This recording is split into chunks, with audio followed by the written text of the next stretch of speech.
La Ligurie, mondialement connue comme la Riviera italienne, s'étend sur plus de 300 km le long de la Méditerranée. Gênes, Portofino, les Cinq Terres. Les noms mythiques s'enchaînent et tous invitent au rêve et à l'évasion.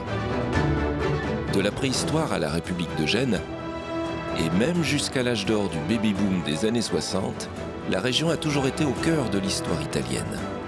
Nature, patrimoine ou savoir-faire, la Ligurie recèle quantité de trésors insoupçonnés.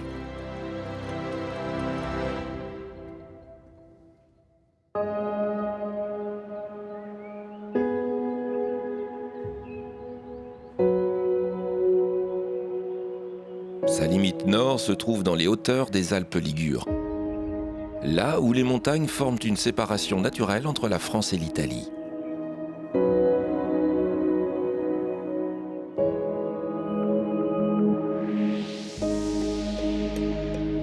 Du haut des sommets, les eaux de pluie et de la fonte des neiges traversent les vallées, formant de magnifiques torrents. Depuis des siècles, les hommes captent ces réserves d'eau dans de grands bassins.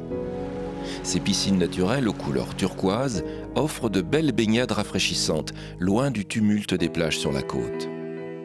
En descendant des hauteurs, de petits villages pittoresques, parfois distants d'à peine quelques centaines de mètres, bordent la route. Les torrents sillonnent la vallée pour se jeter dans la Méditerranée. C'est ici, à la frontière avec la France, dans le comté de Vintimille, que commence la Riviera italienne.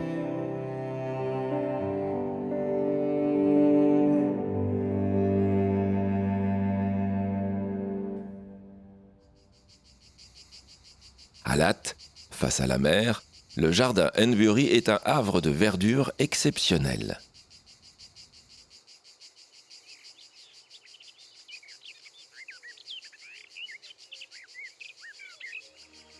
Tout commence en 1867 lorsque Thomas Enbury, un riche commerçant anglais, jeta son dévolu sur cette région de Méditerranée.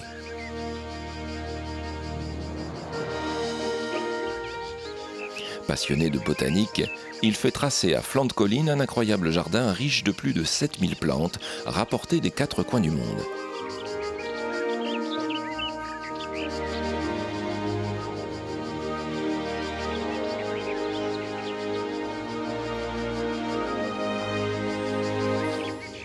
Avec un dénivelé de 100 mètres, parcouru de nombreux escaliers, le jardin s'étend des hauteurs de la ville jusqu'à la mer.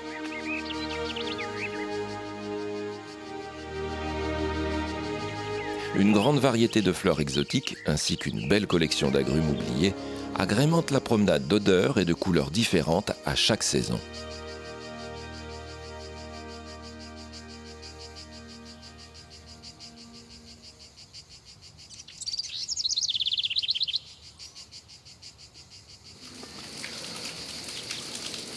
Ces multiples fontaines sont caractéristiques des diverses tendances architecturales du XIXe siècle.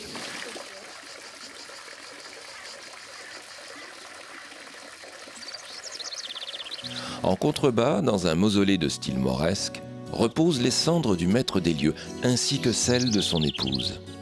L'édifice fait face à la baie de Latte. Une tombe avec vue sur la mer pour l'éternité.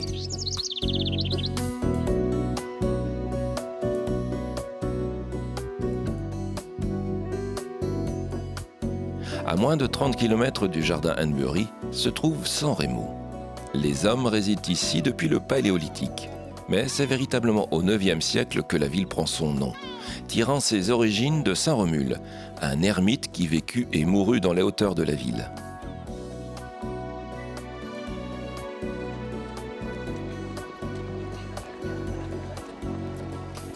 Aujourd'hui, ces artères commerçantes attirent les visiteurs du monde entier. San Remo, c'est aussi l'arrivée de la plus importante course cycliste d'Italie et un prestigieux festival de chansons italiennes. L'un des symboles de la ville, c'est son casino.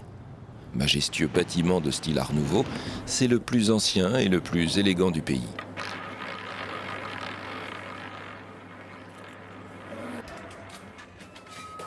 Si les salons de jeux et les machines à sous sont au cœur de l'établissement, Son âme, elle, se trouve au sein de sa prestigieuse salle de concert.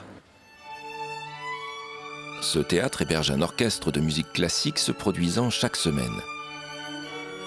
Lawrence est américain. Ce chef d'orchestre a traversé l'Atlantique pour s'offrir une plongée dans la culture musicale italienne.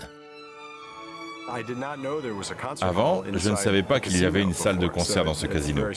C'était vraiment spécial et unique. Pour moi, en tant qu'Américain, diriger un orchestre italien avec un soliste italien et toute la musique italienne, c'était vraiment important.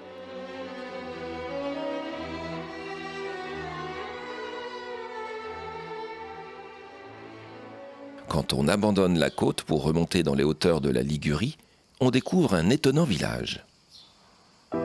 Construit au XIIIe siècle et perché sur une colline, Bussana Vecchia surplombe San Remo.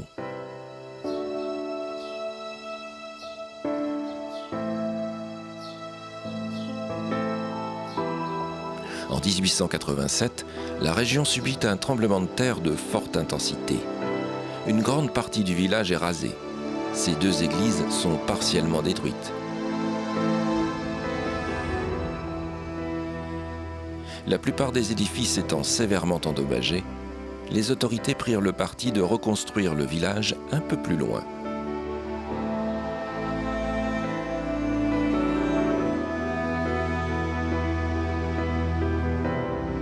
Abandonnées, les ruines semblaient alors condamnées à l'oubli.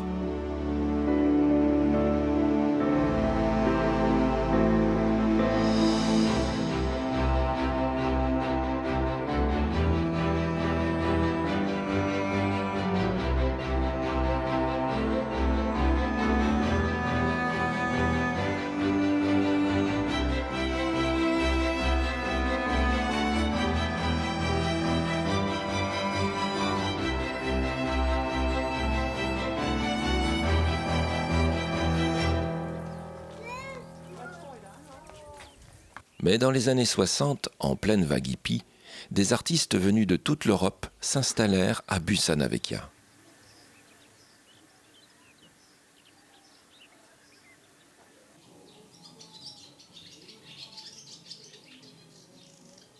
Dépourvue d'électricité et d'eau courante, la communauté ne cessa pourtant pas de s'agrandir jusqu'à devenir un emblème de la contre-culture.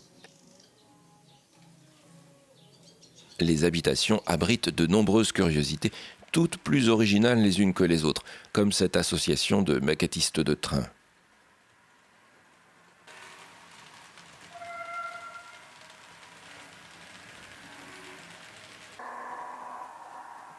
Mais ce qui fait le charme du village, c'est la possibilité de rencontrer les artistes locaux.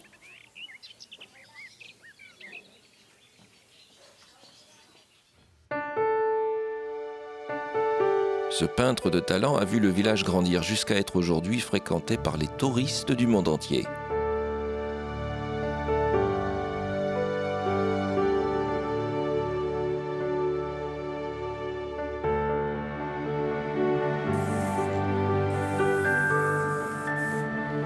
Franco vit ici depuis la première heure.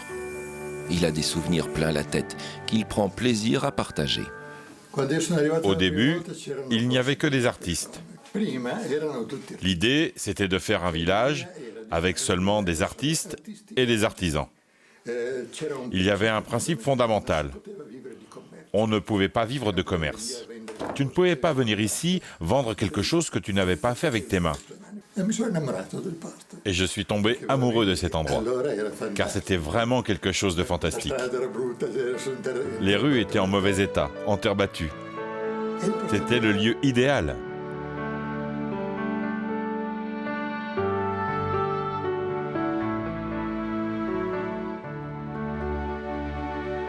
Un peu plus loin, on trouve le village de Tuarano. Lors des fortes chaleurs ou pendant les journées pluvieuses, c'est une destination très appréciée.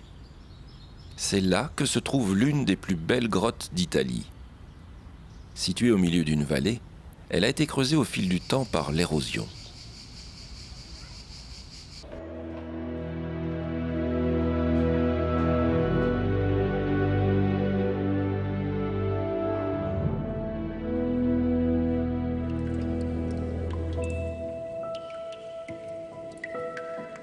Si ce remarquable site naturel peut se visiter, c'est grâce à la curiosité de 4 jeunes garçons du village qui le découvrirent en 1950 au hasard d'une promenade.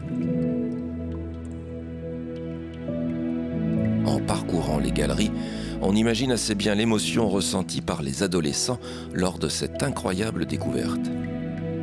La première cavité se nomme la grotte de Bassura.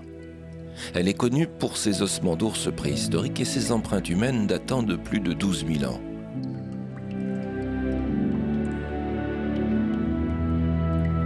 Plus loin, la grotte de Cybèle est constituée de splendides concrétions en forme de mamelon. La grotte de Santa Lucia, la Sainte Lumière, offre un environnement étincelant. Sur les murs, des cristaux d'aragonite brillent de 1000 feux.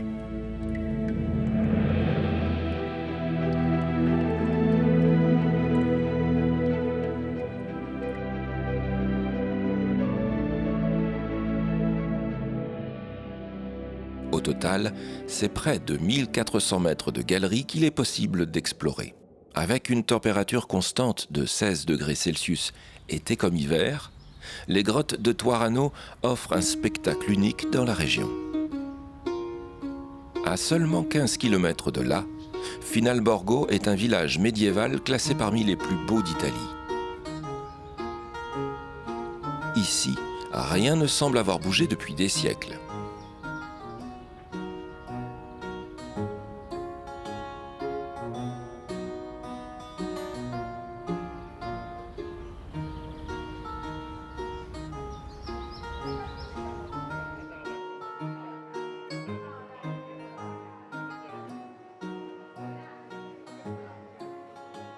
La porte Testa est l'un des points d'accès principaux du bourg. Si désormais cette tour donne l'heure aux passants, au Moyen-Âge, elle servait de potence aux condamnés à mort. Il faut se perdre dans les ruelles pour découvrir l'enchevêtrement de petits ponts entre les bâtisses. Une maçonnerie typique de la région datant de la période médiévale. Sur la place San Biagio, l'église du même nom est une curiosité à ne pas manquer. Sa façade restée inchangée depuis le XIXe siècle lui donne l'allure d'un édifice continuellement en guerre. La Strada Romana suit les fortifications pour gagner les hauteurs du village, jusqu'à la porte du fort San Giovanni.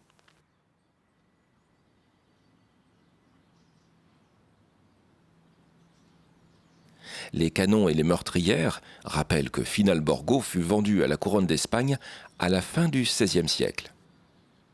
Les Espagnols ont pris le village et le fort pour avoir un accès direct à Milan sans passer par le port de Gênes, s'exonérant ainsi des taxes de la République voisine.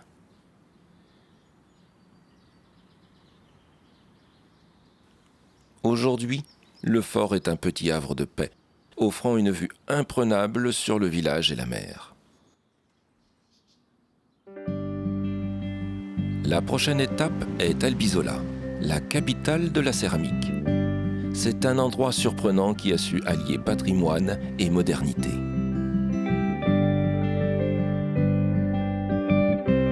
Sur les bords de mer, il suffit de baisser le regard pour découvrir des créations originales.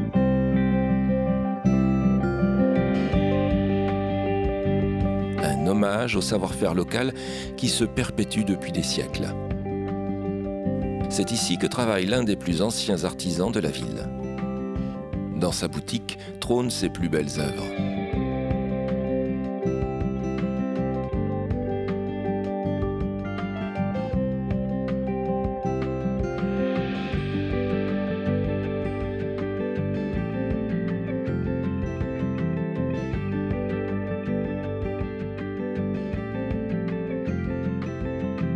Il suffit de passer dans la pièce voisine pour découvrir les secrets de fabrication de cet atelier légendaire.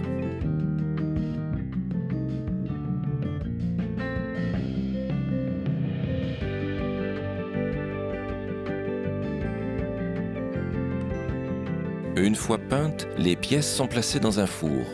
La cuisson fixera le mélange des couleurs attendues.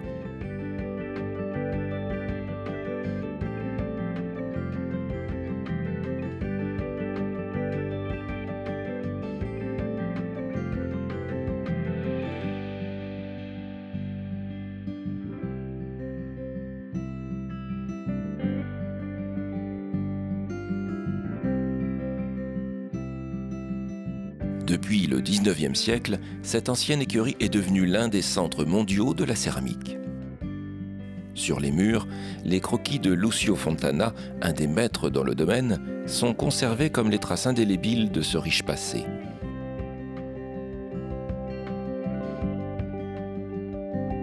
Depuis plus d'un demi-siècle, les frères Poggi œuvrent dans cet atelier. Sylvia, la femme du maître des lieux, partage elle aussi cette passion avec la même ferveur qu'à ses débuts. Comme femme professionnelle, je dirais que je suis la seule. J'ai commencé quand j'étais petite. J'aimais les travaux manuels, l'argile. Tu la travailles comme tu veux, tu les tires comme tu veux. Dans ce cas, c'est toi qui domines. C'est la femme qui domine l'argile.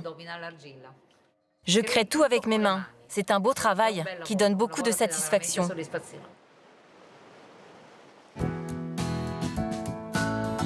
De nombreuses villes de la Riviera italienne possèdent un artisanat ancestral. Perché dans les hauteurs de la Ligurie, le village de Altar est connu depuis le Moyen-Âge pour sa manufacture du verre.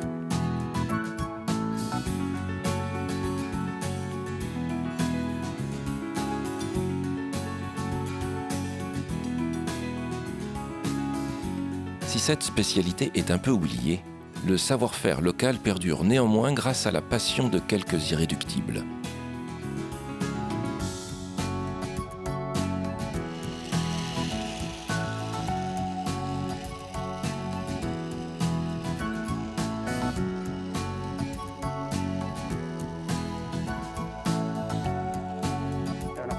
C'est une passion, un plaisir de voir le verre qui se transforme.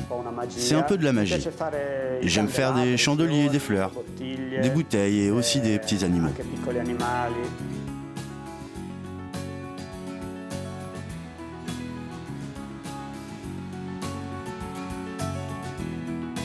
À quelques pas de là, Vanessa s'est spécialisée dans la gravure sur verre, qu'elle pratique depuis son plus jeune âge. Je fréquente cet atelier depuis que je suis enfant. Il appartenait à mon père et à ma mère.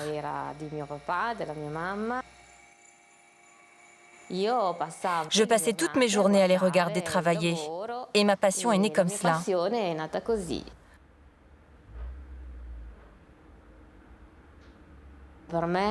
Pour moi, c'est transmettre une émotion que j'ai au fond de moi, comme quelqu'un qui peint un tableau ou compose un morceau de musique ou chante. Pour un graveur, réussir à faire un humain ou un animal, c'est très difficile parce qu'il faut représenter la musculature.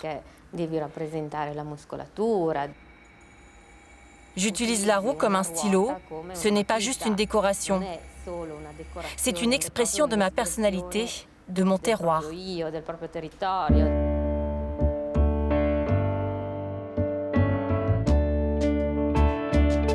Capitale de la Ligurie, Gênes est de loin la ville la plus importante de toute la Riviera. Véritable poumon économique de la région, elle possède aussi un patrimoine exceptionnel. Le cœur historique de la vieille ville témoigne de ce qui fut l'une des plus importantes républiques du monde. Les fontaines de la place Ferrari offrent une halte rafraîchissante.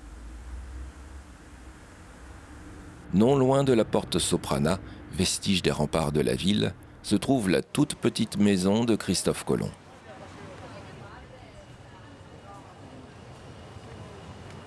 Juste à côté, le Palazzo Ducal est l'un des plus importants centres culturels d'Italie.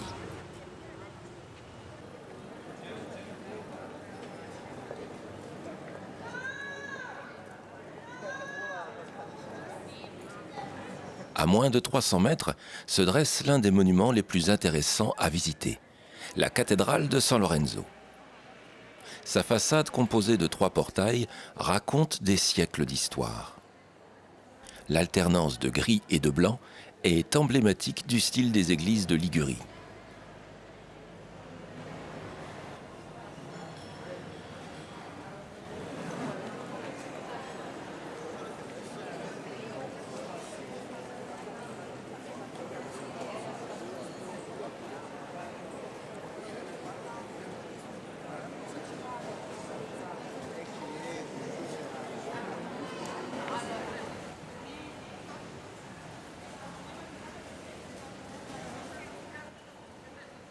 En haut du portail central, un Christ s'éveille et sort du tombeau placé derrière lui. En bas, une frise représente le martyre de San Lorenzo, qui a donné son nom à la cathédrale. De chaque côté du portail central, l'histoire de Marie et de Jésus est contée au travers de différentes gravures. Sur la droite de la porte d'entrée se cache un petit chien, sculpté dans la pierre. Selon la légende, le caresser assure de revenir à Gênes. Une fois à l'intérieur de l'édifice, on découvre dans la nef centrale une fresque racontant l'histoire de San Lorenzo et de l'empereur de Rome Valérien, qui d'un doigt impérieux commanda son exécution.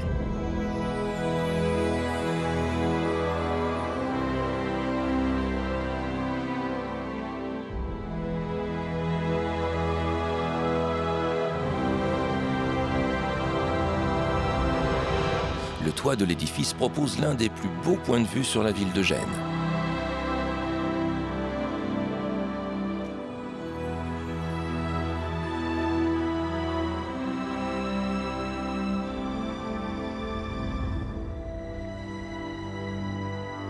De là, on peut y voir le phare qui surplombe l'actuel port marchand. S'il n'a pas grand intérêt, le port antique, lui, reste un lieu de visite incontournable.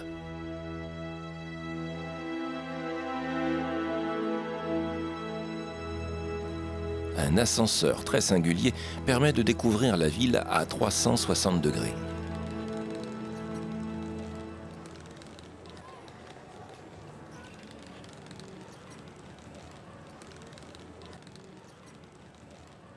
Des éoliennes apportent une touche futuriste à l'endroit.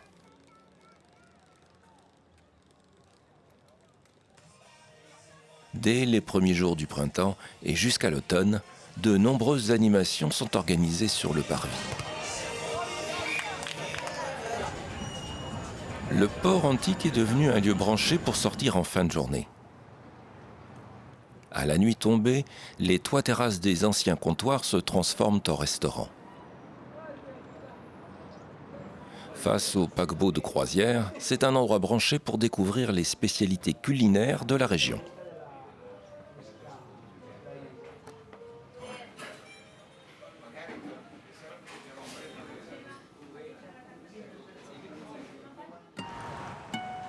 Le matin, il faut savoir se perdre dans les rues de la vieille ville.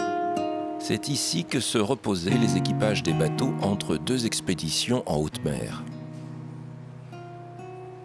À l'époque, être près du port permettait de se ravitailler facilement, quitte à vivre les uns sur les autres. Et certaines ruelles sont si étroites que l'on pourrait se passer le parmesan entre deux immeubles.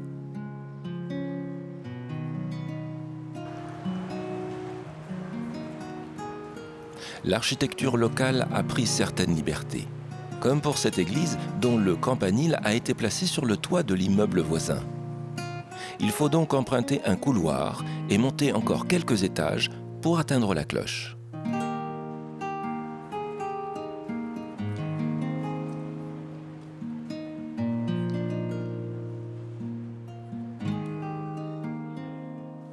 À quelques rues de là se trouve le plus grand marché couvert de la ville.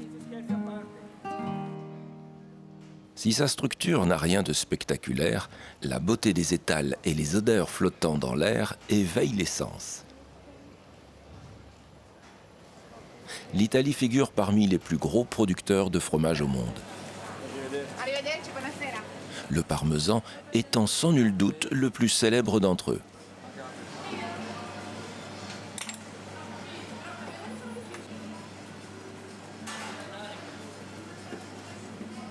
Au total, le pays dispose de plus de 300 variétés de fromage.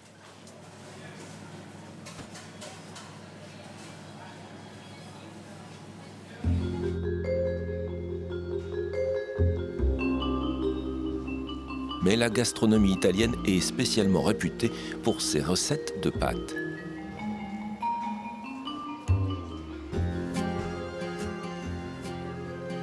Courtes ou allongées, sèches ou fraîches, il en existerait plus de 1000 variétés. Elle s'accompagne généralement de sauces, dont la plus connue vient de Gênes. Le pesto à la génovaise. Marco Celui-là, il est bon. connaît bien cette purée verte, Il est vraiment bon. que le monde entier s'arrache. C'est bon, je prends tout. Et alors, tu te balades toujours partout avec ton mortier? Oui, avec mon gros mortier dès que je peux. Avec des amis, ce chef cuisinier organise le championnat mondial du pesto. On commence à tourner pour faire les éliminatoires.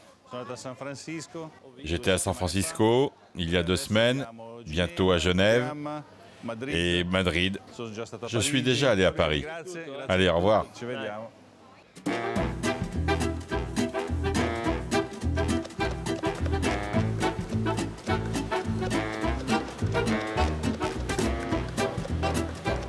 Ça n'a l'air de rien, mais la fabrication de cette sauce est tout un art. La chose la plus importante, c'est le choix des ingrédients. Le basilic, c'est l'ingrédient clé. Il doit avoir une bonne texture, sans saveur de menthe ou d'autre chose. Le choix de l'huile, du parmesan et des fromages en général sont très importants. Et aussi un peu de savoir-faire, un peu d'expérience, de culture, savoir quel goût tu veux donner à ta sauce. Les secrets du pesto sont transmis des anciens aux enfants. Pendant que la maman et la grand-mère cuisinent, l'enfant joue avec le mortier et le pilon. C'est quelque chose qui reste dans la mémoire, comme une vieille chanson dont tu te rappelles avec émotion. Et cette chose-là est vraiment importante. À plus de 40 km de Gênes, dans les hauteurs de la Ligurie, se dresse une forteresse construite dans la montagne. 2 impressionnants éperons rocheux constituent de solides remparts. La façade est composée de quelques rares ouvertures, renforçant l'aspect imprenable de la citadelle. Le Castello de la Pietra se trouve au cœur du parc naturel d'Antola. L'atteindre demande une bonne condition physique. On ne connaît pas très bien l'origine de cet ouvrage. On sait toutefois que les ermites vivaient ici dans l'Antiquité. Les premiers écrits sur ce château remontent au début du XIIIe siècle. Dominant toute la vallée, le château était un poste de garde important à l'époque de la République de Gênes.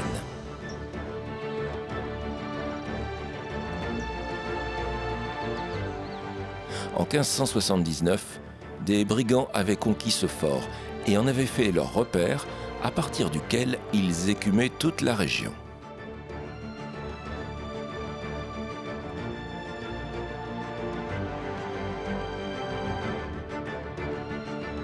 Lors d'un voyage en Ligurie, le site du Castello de la Pietra est une étape incontournable, tant pour ses paysages que son histoire.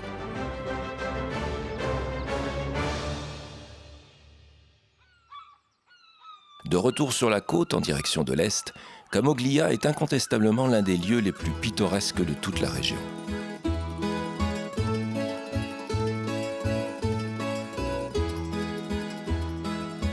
Ce bourg donnant sur le golfe du Paradis était à l'origine un petit port de pêche. Son nom provient justement de cette activité. Après une sortie en mer, les marins rentraient à la Casa de la Moglia, qui signifie la maison des femmes en italien. Au fil du temps, les mots ont fusionné pour donner le nom de Camoglia.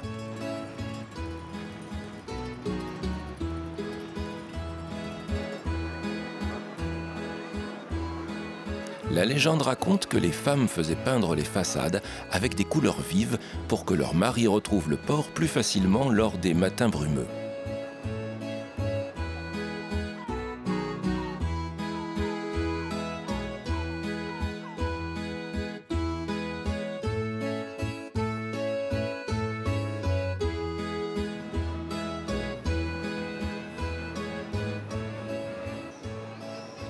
Son port, ses ruelles et ses galeries offrent à la ville un décor romantique inoubliable.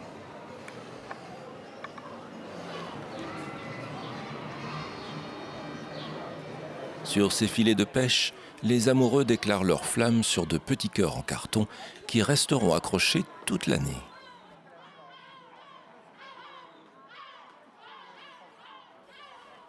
De juin à septembre, le village ne compte que 5000 habitants. c'est selon l'avis de tous le meilleur moment pour découvrir le véritable Camoglia. Mais quelle que soit la saison, il faut prendre le temps de se poser sur l'une des nombreuses terrasses et savourer cette ambiance si légère. Quittons Camoglia par la mer en direction de la baie de San Fructuoso. Andrea est instructeur de plongée. Il fait découvrir aux amoureux de la mer les plus beaux spots de la Riviera. Isabella Maffi est une grande spécialiste de la photographie sous-marine. Elle est venue prendre des clichés des fonds de la baie pour un célèbre magazine. La baie de San Fructuoso est le lieu le plus emblématique. Sa beauté est mystique. C'est pour moi un des plus beaux lieux au monde.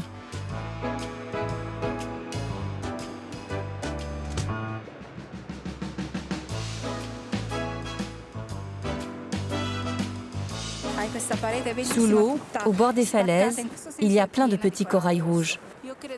Je crois que c'est l'un des fonds marins protégés qui a le mieux réussi à allier tourisme et protection de la nature.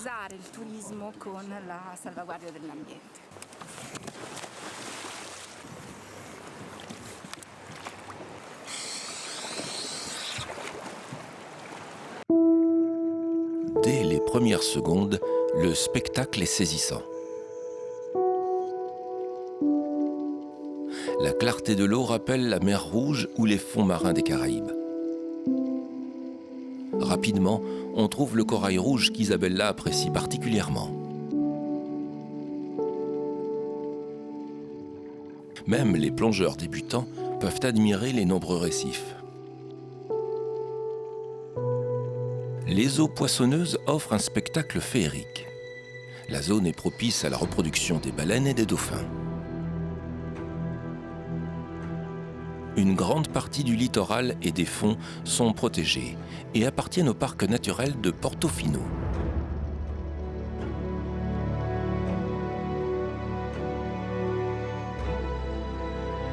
Mais ce que les plongeurs du monde entier viennent admirer dans la baie de San Fructuoso se cache à plus de 10 mètres de profondeur. Le Christ des abysses. Placé ici en 1954, en hommage à un plongeur mort dans la baie, cette sculpture est devenue au fil du temps une attraction incontournable. Pour les plus téméraires, un simple masque et une paire de palmes permettent de s'approcher au plus près de ce Christ immergé.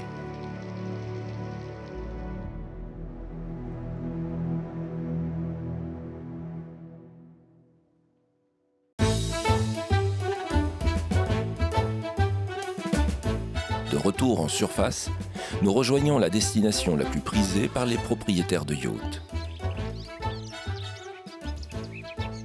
Chaque été à Portofino, c'est le défilé des navires les plus chers et les plus luxueux du monde. Dans cette minuscule crique pleine de charme, amarrer une simple barque peut facilement coûter plusieurs dizaines de milliers d'euros à l'année. Après avoir visité les églises de San Martino, de San Giorgio et le château Brown, la plupart des touristes se retrouvent sur la petite place donnant sur le port. On vient ici pour déguster un espresso ristretto ou trinquer avec un spritz, le cocktail à la mode.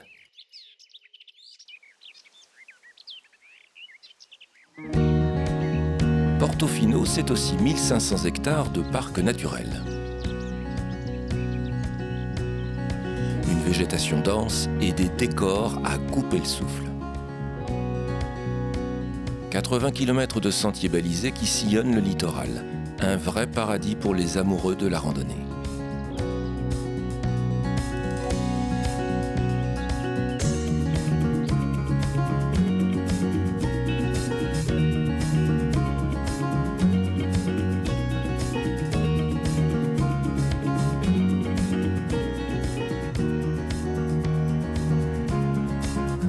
À 8 km de là, la commune de Rapallo est en fête.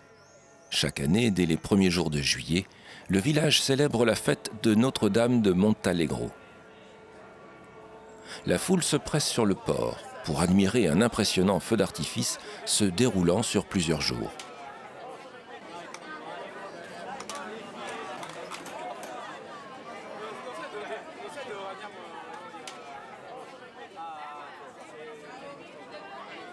Sur près d'1 kilomètre, les associations de pyrotechnie allument de puissants pétards. Ces explosions commémorent la guerre fratricide à laquelle se sont livrés les habitants de la région au milieu du XVIe siècle. Et pour les rares touristes qui n'auraient pas été avertis,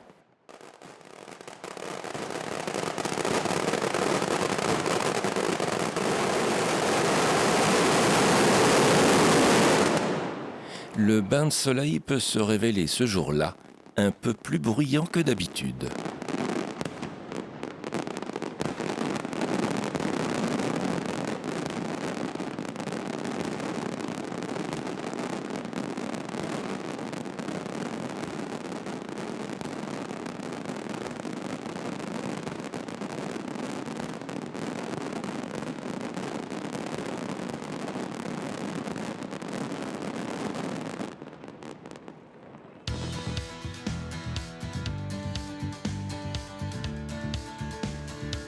Pour comprendre les origines de ce spectacle, il faut emprunter le téléphérique vers les hauteurs de la ville, au sanctuaire de Notre-Dame de Montalegro.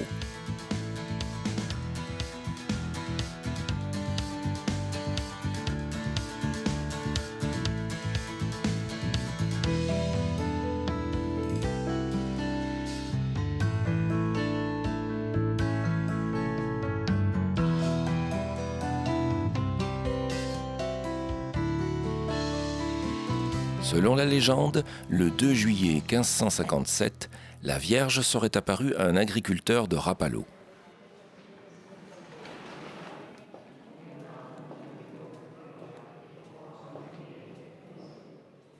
La sainte aurait alors dit aux fidèles qu'elle souhaitait être glorifiée à cet endroit. Les hommes, trop occupés à se faire la guerre, ne prirent pas le temps d'écouter le paysan. La Vierge décida alors de laisser une sainte relique. Elle créa aussi une source d'eau fraîche sacrée dont les fidèles profitent encore à ce jour. Les habitants firent alors la paix et bâtirent ensemble le sanctuaire de Notre-Dame de Montalegro. Et c'est pour commémorer cela que tous les ans résonnent les feux d'artifice de Rapallo.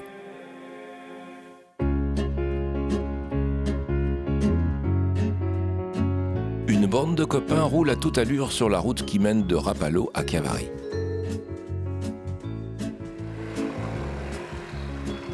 Ils font partie du Vespa Club, une association qui réunit les amoureux du célèbre deux roues.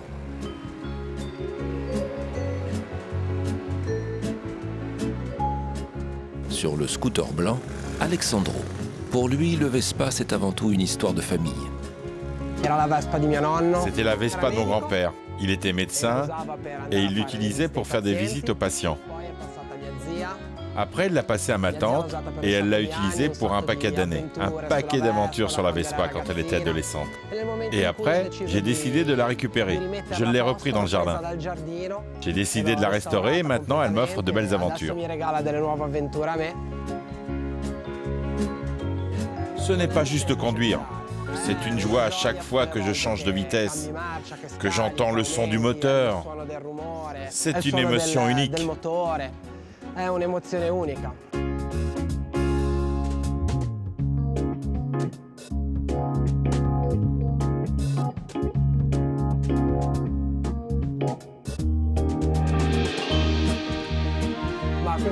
C'est un symbole de la Dolce Vita italienne des années 50, 60.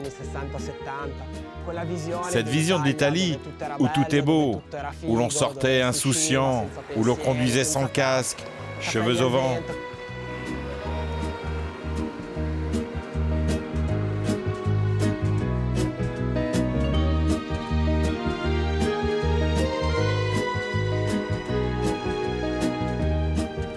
La route nous mène jusqu'à Sestri-Levante. Entouré d'un paysage enchanteur, marqué par les falaises et la mer, Sestri Levant forme une pittoresque péninsule qui sépare deux plages. D'un côté, la baie des Fables. Ce nom lui a été donné par l'écrivain danois Andersen, le célèbre auteur de contes, le jour où il y posa ses valises.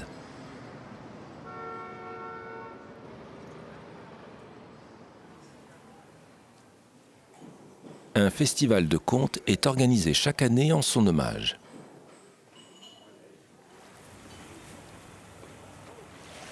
La baie du Silence occupe l'autre côté de la péninsule. Les couleurs pastel des habitations irradient la plage. Le calme et la beauté de ce petit port de pêche en font un endroit inoubliable.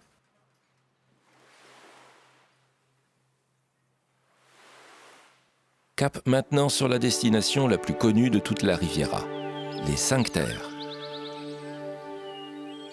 5 terres, comme 5 petits villages paradisiaques, classés au patrimoine mondial de l'UNESCO et regroupés au sein d'un parc national du même nom. Le village le plus à l'ouest se nomme Monterosso. C'est la plus grande et la plus fréquentée des plages de la Riviera. De juin à septembre, il est parfois difficile d'y trouver un espace libre pour y poser sa serviette. C'est ici que l'on se baigne au début ou à l'issue de la visite du parc national. Malgré son développement, Monterosso a su conserver son caractère médiéval avec ses casa torre, ses maisons-tours.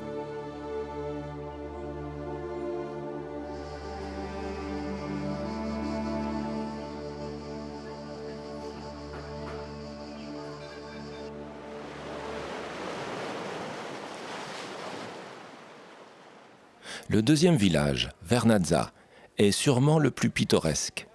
Ses fortifications romaines en ruine, son minuscule port et ses bâtiments génois d'origine lui apportent un cachet très authentique.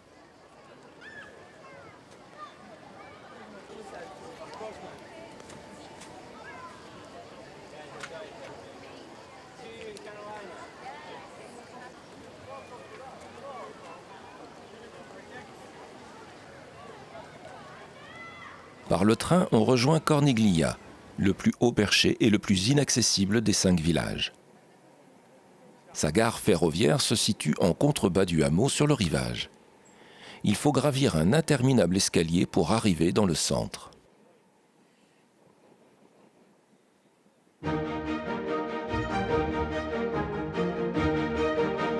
Mais une fois au sommet, l'effort est rapidement récompensé. La beauté de la bourgade, encore intacte, rappelle les petits villages des Alpes voisines.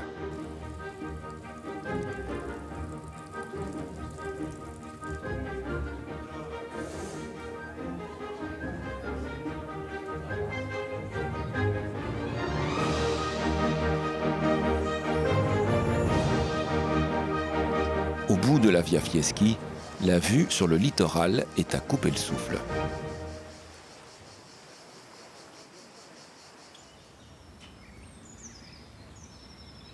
Manarola, le 4e village, est le plus ancien, car il existe depuis l'Antiquité.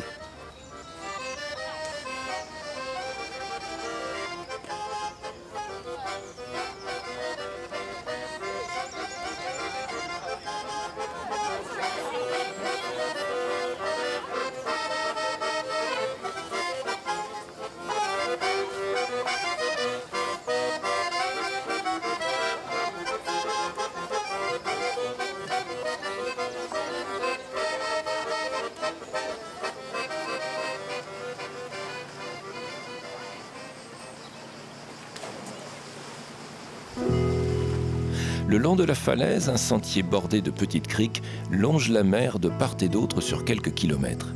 Et si l'on appelle ce sentier la promenade de l'amour, c'est sûrement parce qu'il mène tout droit à Rio Maggiore, le plus romantique des 5 villages.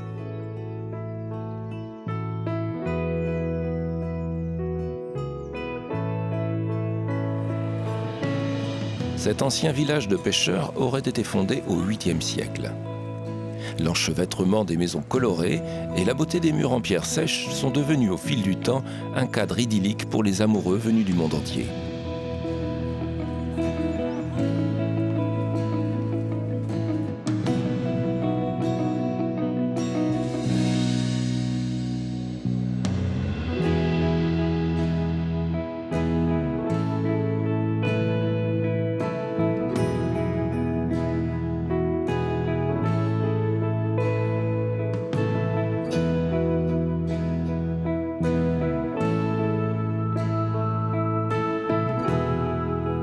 Luciano de Batté a grandi dans les Cinq Terres.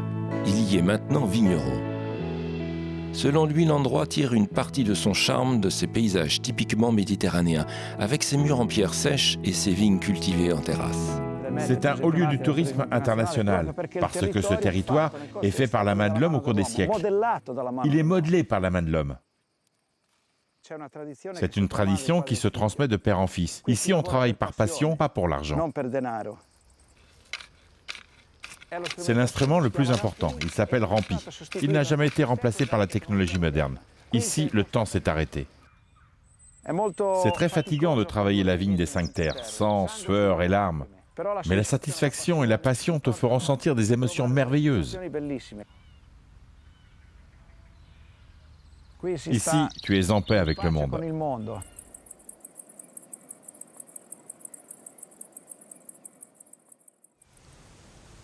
Plus à l'est se trouve Porto Venere, également inscrit au patrimoine mondial de l'UNESCO.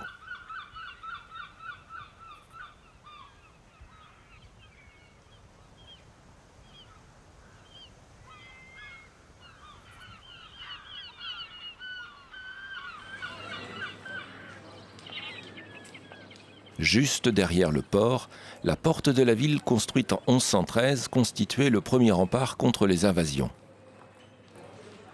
Elle ouvre sur de petites rues commerçantes et sur l'emblème de la ville, le fort de Doria. Le château était la résidence d'une riche famille, les Doria. Juste en dessous, on aperçoit une des 33 grottes marines de la zone. Le célèbre poète anglais Lord Byron aimait nager ici, à tel point que la grotte garda son nom pour devenir la grotte de Byron. L'église de San Pietro est juste à côté du fort. Dans l'Antiquité, on venait ici vénérer les dieux. C'est sur ce pic rocheux qu'est né le nom de Porto Venere, le port que l'on vénère. Les hauteurs de l'église offrent un panorama à 360 degrés. D'un côté le golfe de la Spezia, de l'autre le large et les Cinq Terres au loin. Un lieu plein de charme perdu entre mer et montagne.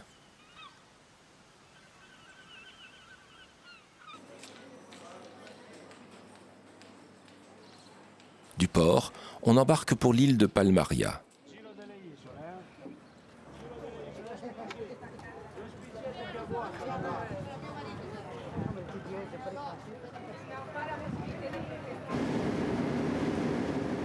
Depuis toujours, celle-ci a été le théâtre d'invasions et de batailles navales. Aujourd'hui encore, on peut apercevoir les bunkers de la Deuxième Guerre mondiale. Mais ce qui fait le charme de l'île, ce sont ses multiples grottes, comme la grotte au Loup. Ou bien encore la grotte volcanique qui possède l'unique source d'eau douce de l'île.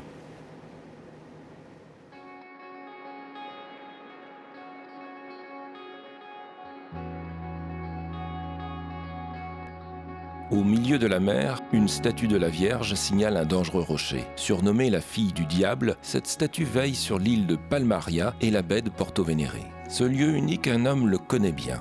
Bernardo est capitaine et guide sur un des bateaux qui propose des croisières autour de l'île. Nous passons devant le centre historique construit par la République de Gênes. Tous les jours, c'est un plaisir à voir. Les jours, on peut voir d'un côté l'archipel des îles Toscanes et de l'autre côté, on voit toute la Ligurie. Voir toutes ces choses, c'est un réel plaisir de les montrer aux autres. J'aime beaucoup ça.